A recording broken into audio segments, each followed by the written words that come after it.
everyone, I'm Abigail, this is Tzipi, and welcome to another Two Kids interview. Today we are joined by Newbery author and the three-time National Book Award finalist, Steve Sheinkin. Some of Mr. Sheinkin's books include Most Dangerous, the Port Chicago 50 Bomb, Fallout, Born to Fly, Undefeated, The Time Twister series, King George, What Was His Problem?, Two Miserable Presidents, and many more. And in a few weeks, his newest book, The Bletchley Riddle, comes out. Thank you so much for being with us today. Yeah, thank you for that really nice intro. I can't wait for Bletchley Mysteries, which is a historical fiction book. I saw that a couple of my favorite historical fiction authors, Alan Gratz and Jennifer Nielsen, both loved the book. What can you tell us about it? That's great. Thank you for introducing that book. I was showing it while you were talking. I'm sorry to interrupt, but yeah, this is an advanced copy, which I know you guys know about because you're into the book world. So the book hasn't come out yet as we're recording. It'll come out in early October. And yes, it's so true. Alan Gratz and Jennifer Nielsen, who are both two of my favorite authors too, both really liked it, which meant a lot to us. I wrote it with my friend Riddle, who's really well known as a young adult historical fiction writer. So she usually writes for high school and up. And so this book was a little different for both of us because, like you guys said, I usually write nonfiction, which means I don't make up anything, not a single quote or anything. But I always want my books to be really exciting and fast-paced. And so that's something Ruda and we just always agreed on. You know, we think history should be really fun and exciting to read. And so we decided to write this story set during World War II. It's a mystery set in the world of code breaking during World War II. And it's a brother and sister who, you know how many famous books begin with like kids your age getting sent away or whisked away to some school? Do you know what I mean? Like obviously Harry Potter does that, but so many books like that.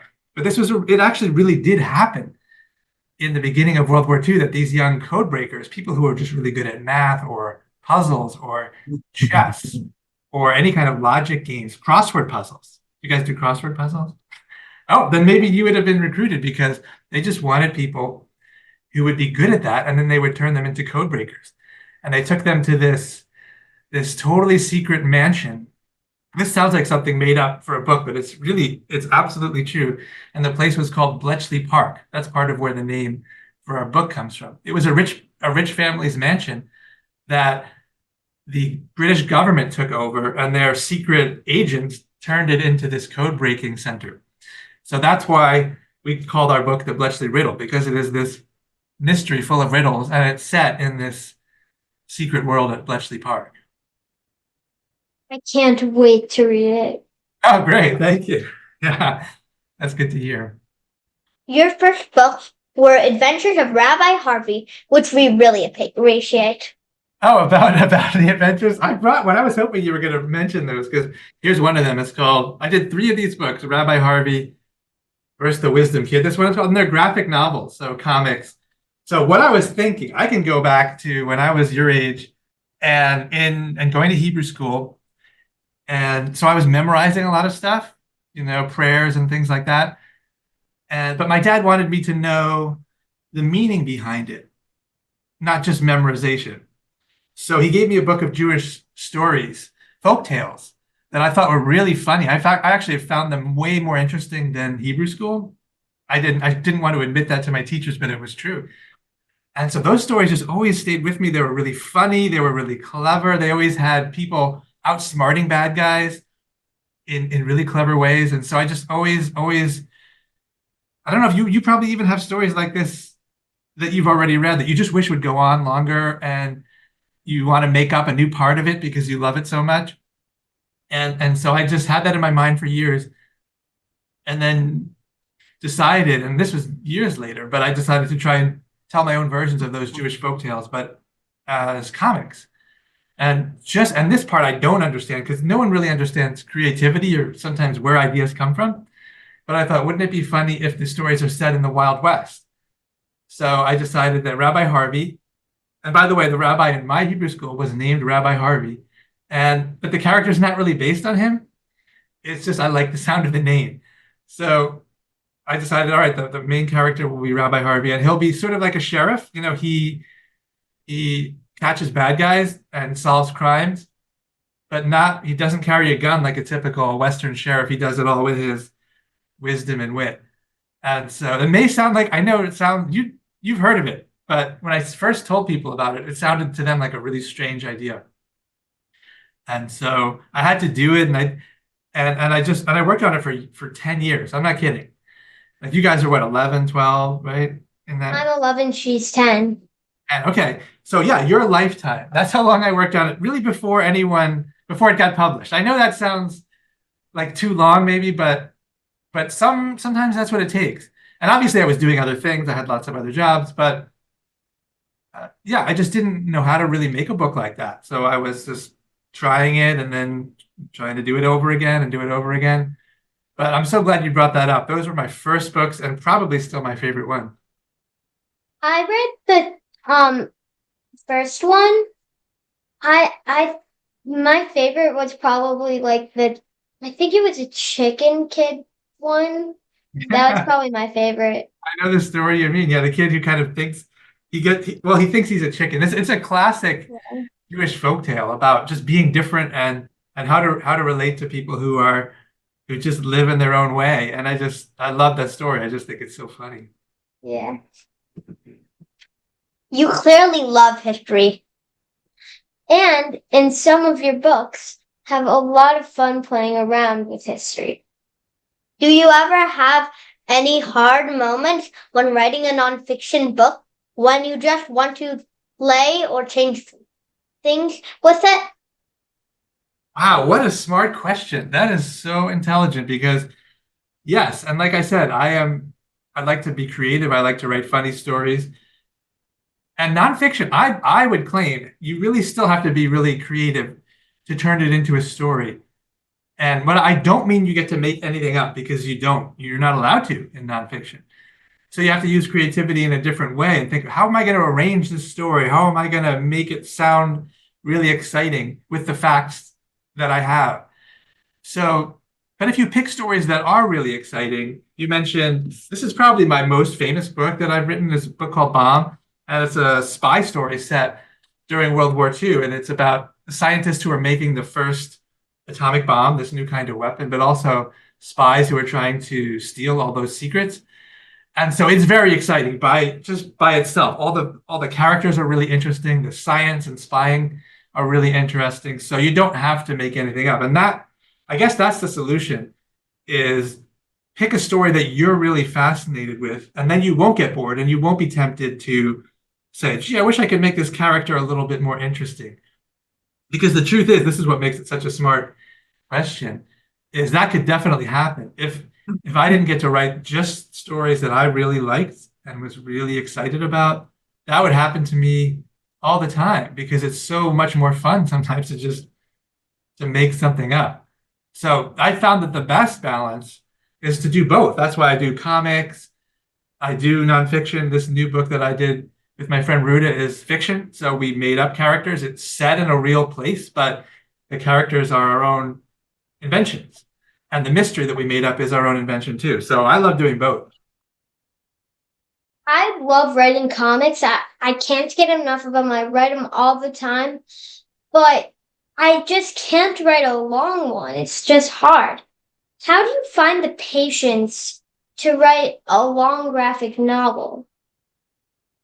Well, first of all, it's totally fine to write short. So many of the best comics are short. I mean, as you know, in newspapers, sometimes they're just this long or even one panel. Some of the best comics ever are just one panel long. So that's totally fine. And in my Rabbi Harvey books, for instance, there are short stories. Each story is 5 to 10 pages long. So that's pretty, like when you say short, how long are your comics usually? Well, my comics, the longest comic I've ever written was actually 17 pages, which Okay. is very good. That's pretty long. And do you draw them too? Do you do the drawings? Well, I had help with it. My friend Will and my friend Max. I was more doing the drawings than the actual story, but I came up with the main idea. That's also a really good solution is to split up the work because like I said, for the Rabbi Harvey books, I did the I wrote them and then I did the drawing, which takes a really anyone who's drawn comics knows that that's the really long part is the drawing.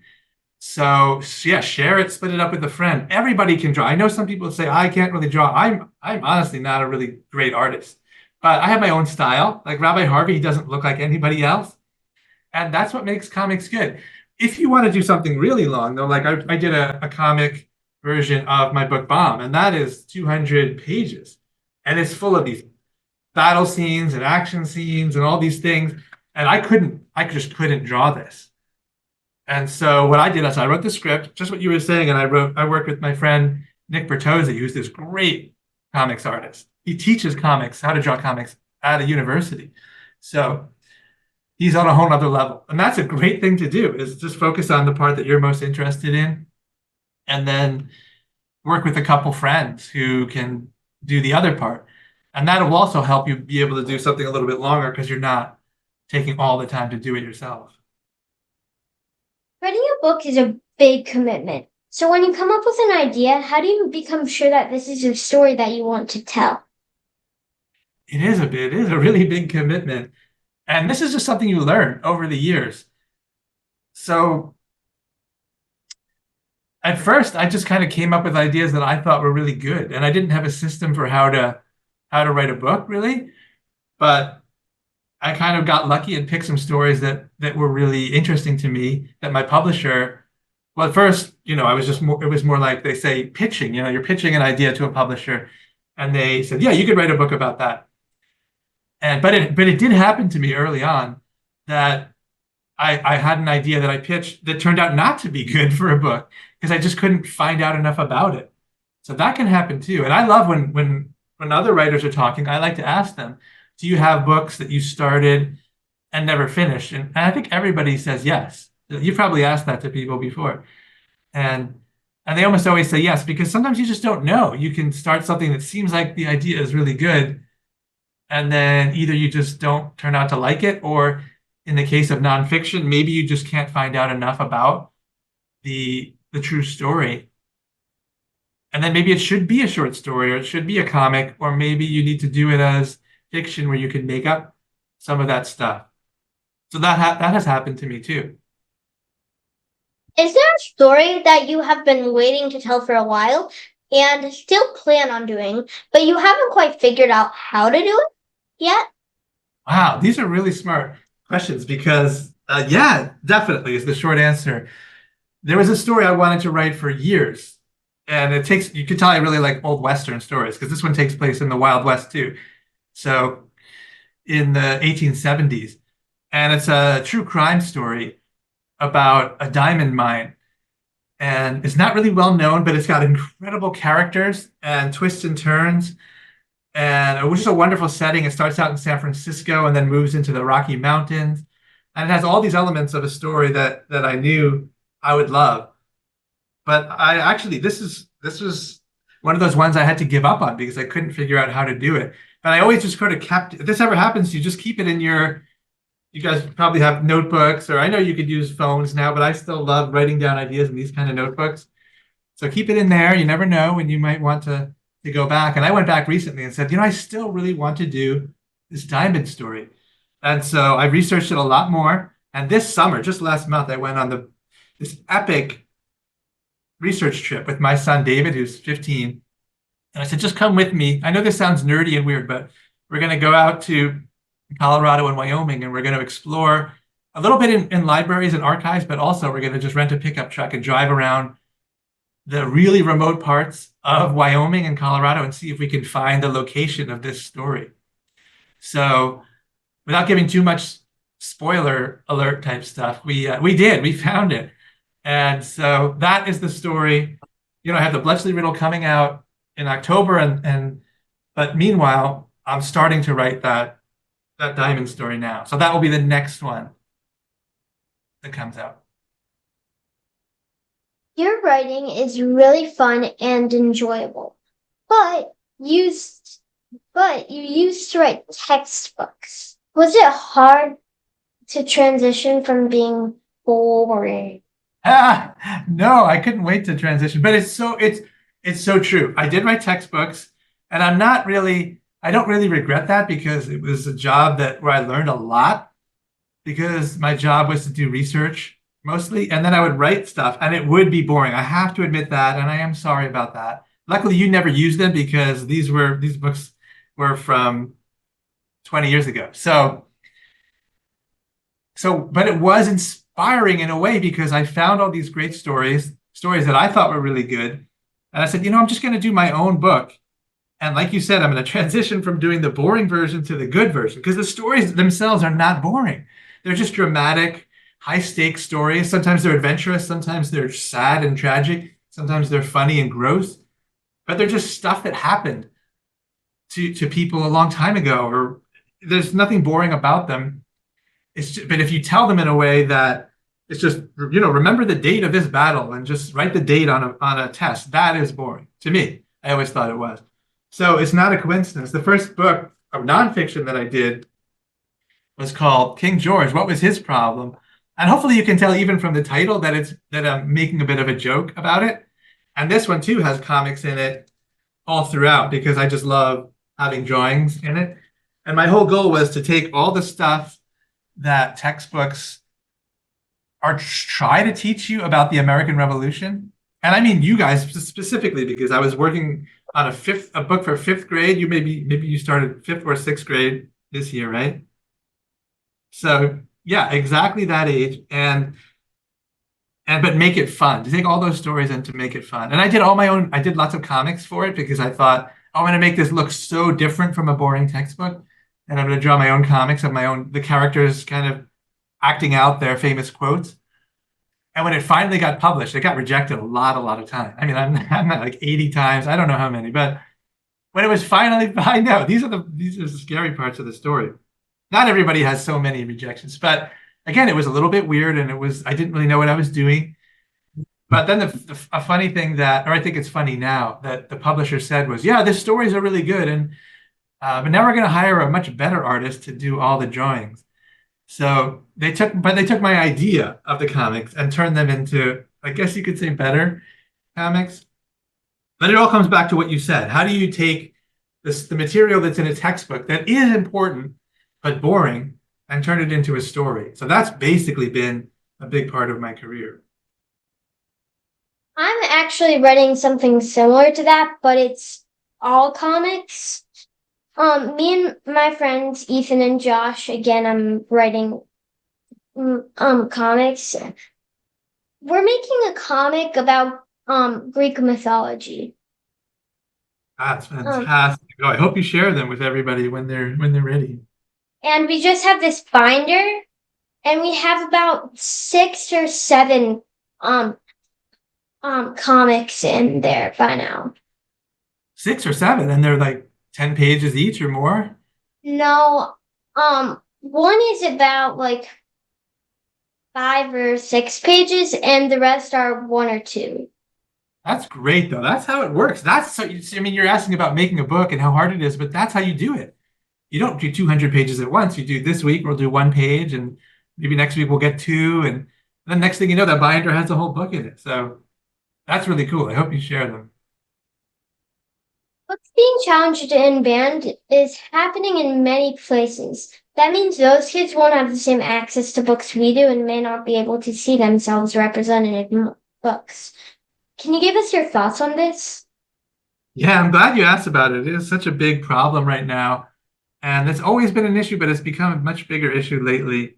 So we just keep having to fight back against it. And I know it happens in the nonfiction world as well.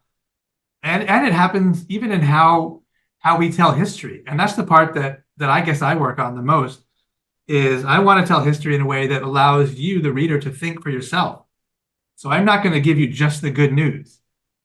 For instance, if I'm talking about the history of our country, some people want it to just be things that make you feel happy and proud. That's not true. That's not the true history of our country. This is true of every country, by the way, but I'm talking now about our country. So if I'm going to do a story about civil rights, for instance, like I'm going to talk about the history of slavery and racism and how that was part of our government and part of our culture. And so that's the kind of thing that can get a book banned, but it's also super important to keep doing that. So when I talk and go to schools, I think it's really important to keep telling those stories, even the ones that make people a little bit uncomfortable, because I just feel like that's the truth of our world. What do you think a Rosh Hashanah Rabbi Harvey sermon would be like, either in the Old West or in 2024? That's so good. A lot of people, yeah, they often ask me what Harvey would do in certain situations. And it's kind of, it's a little bit awkward because I made a character who I feel is probably smarter than me and definitely knows more, much, much more than I do about Jewish teachings and the Jewish history. And I feel like I know a lot, but not as much as Rabbi Harvey.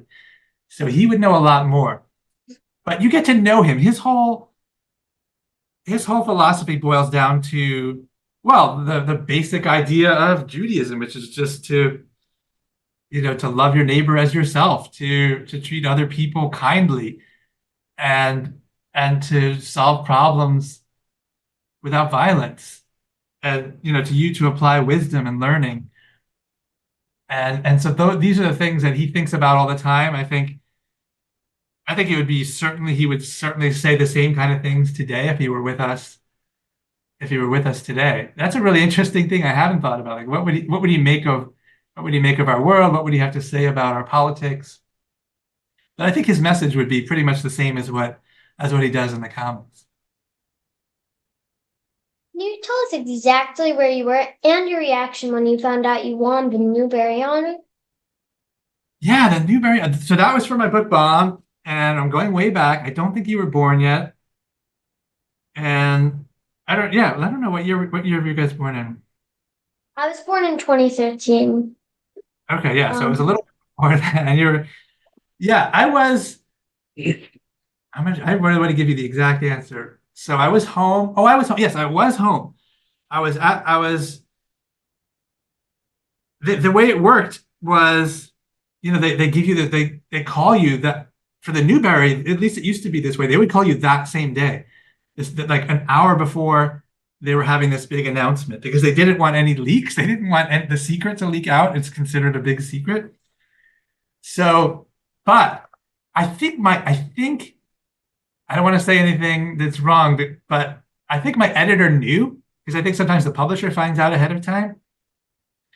And she said something to me. We had talked that weekend, and she said something to me. She didn't tell me because she wasn't allowed to tell me, but she said something like, "Oh, you might want to be by your phone," something like that. And so I had a feeling there was going to be some kind of big phone call. So I was home that day and got the call, which was a huge deal. Still probably the biggest thing that's ever happened to me in publishing. And what was really funny though was that I remember that day really well because they had the big announcement and like I said, it was a really big deal. And then I had a school visit that day, not just any school visit, but I went to Division Street Elementary School, which is the elementary school a quarter mile from our house where both my kids went. They weren't there yet, or they weren't in the grade that I visited anyway, which was, I think, fifth grade. And the librarian, of course, knew about the Newbery because all librarians pay attention to that kind of thing. But what was really memorable about it was that the kids just didn't care at all. It wasn't their thing. They weren't interested in hearing about awards. They wanted to hear stories. And I felt like that was humbling, but it was also just a really good lesson to me to not just sit back and say, "Hey, I got this special sticker on my book," but to just keep doing what I love to do, which is to find and tell these stories. And that was like, I think about that lesson actually all the time. what writer has had the most influence on you? Wow. I mean, when I think back of books I loved when I was a kid, they were usually adventure stories, survival stories, things like that. And but the person who had the most influence, you could call him a writer, it was definitely it was an elementary school teacher I had named Mr. Lindemann. And he must have, and it was writing in a way because he would tell these stories. And I didn't even know what they were, where they came from. Later, I realized they were inspired by Greek mythology, stuff that you guys love too, I know. But they would go on all year. There would be this epic adventure stories of people going on these journeys and having these battles and adventures and escapes.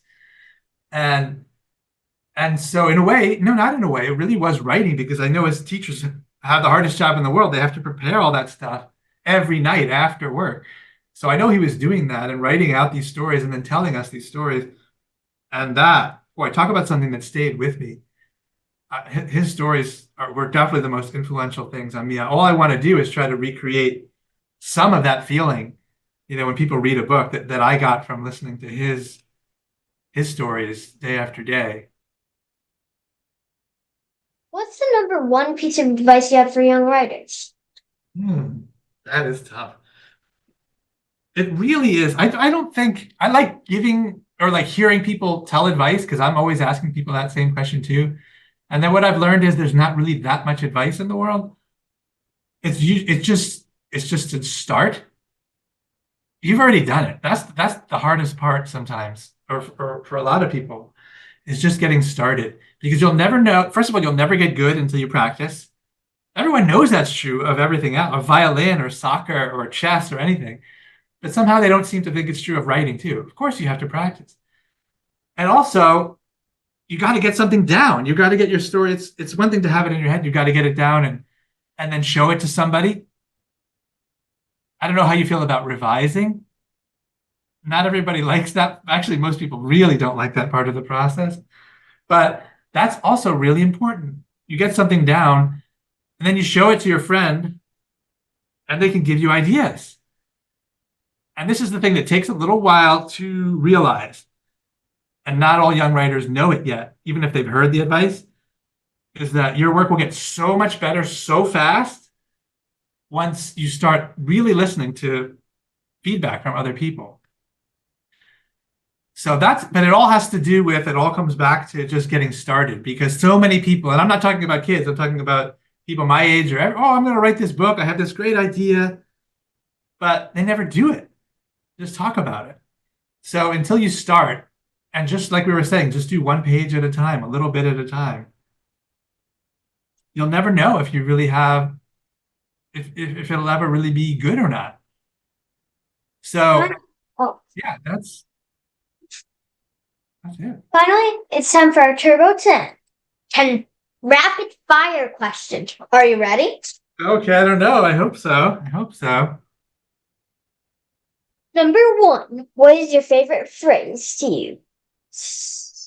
Wait, say that again. My favorite Phrase to use. My favorite phrase to use.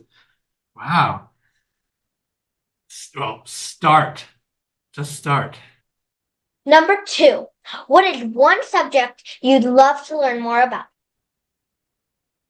Music. I don't think I'd be very good at it, but I would like to try at least. Number 3, what is your go-to snack? Potato chip. Definitely. Number 4, what was your favorite book growing up? The Great Train Robbery.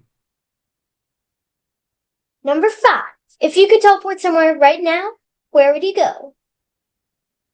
I would go back to the American Revolution and meet with Benedict Arnold, the famous trader from the Revolution.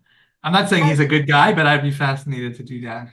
I would do that with Alexander Hamilton. Yeah, same period of time. That's interesting. Okay, we'll see each other back there. Number 6, if you could have one superpower, what would it be?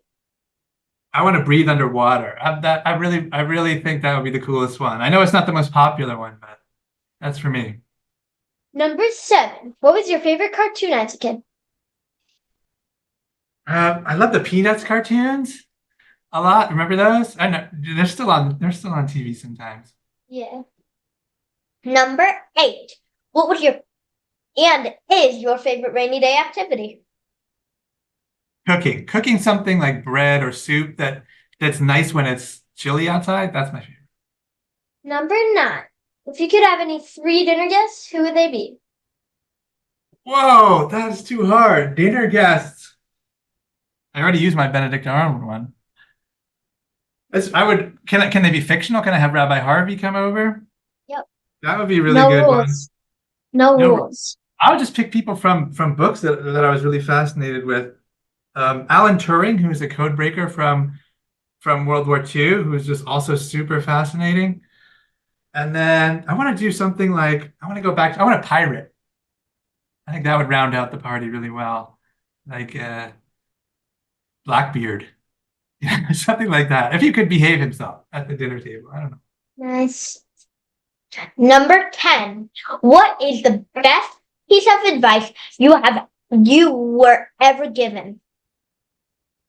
Wow, I talked about just getting started, but it was you gotta do what you love. You know what I mean? And that can, and I don't mean that that's the only thing you can do, because sometimes you just have to do hard work.